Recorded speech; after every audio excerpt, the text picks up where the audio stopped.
Dami-dami pa rin may crush sa'yo hanggang ngayon. Yes. Dahil naman nagbabago ng Correct. mo. Oo nga. May tumatawag sa'yo na crushy, kilala ko yun. Tapos, ang tanong ko lang,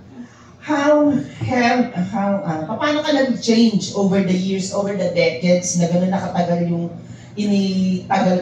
inilagi mo sa music industry? How has life affected you? Kasi ang dami ng changes, di ba? Roller coaster, ano na to? And you're still here. Siguro, kasi wala na akong alam na ibang trabaho. Ito lang alam ko.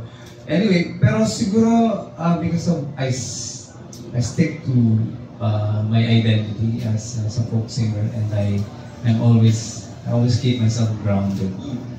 Especially sa mga issues, sa mga pinaniniwala ko, sa mga prinsipyo ko. And I still allow myself to be, well, I don't want to use the word exploited, but somehow I want to be that, to be utilized for a more meaningful na journey. Mahaba na yung biyahe ko. At naglabas na rin ako ng album ng mga biyahe. And when I crossed over to the mainstream, that was really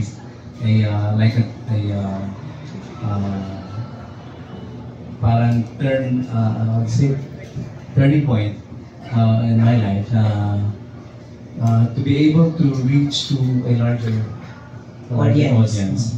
Kasi alam mo naman, galing ako sa indie, di ba, an alternative na community, and crossing over to the mainstream and doing music to the bigger arena is, for me, it was an opportunity to really reach out to more people, and for my music, especially for music, to reach out to more people and larger audience. Kaya ang lagi kong analogy dyan, parang if you are in an alternative tribute rally sa isang tubig, no, na nalagpusan ng tubig, there's a tendency for you to get stuck in that tribute rally.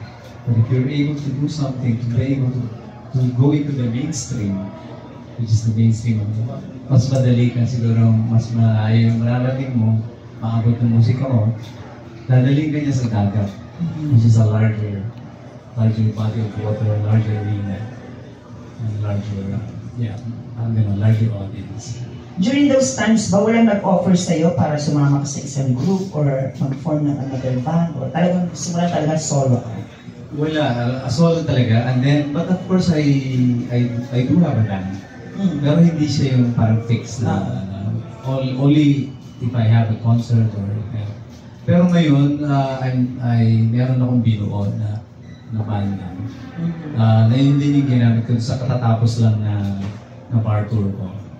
And so, ayun, pero still, kahit na nagbabanda ako, nandun pa rin yung the acoustic feel and character of my music. So, kasi tingin ko, yung pinanggalingan ko kasi it's a genre that speaks of the lives of people, and that music that tells stories of all of us, of Filipinos. So, ayun. Kaya, at tingin ko lagi naman parang relevant yung ganung genre. Because there's always a story to tell.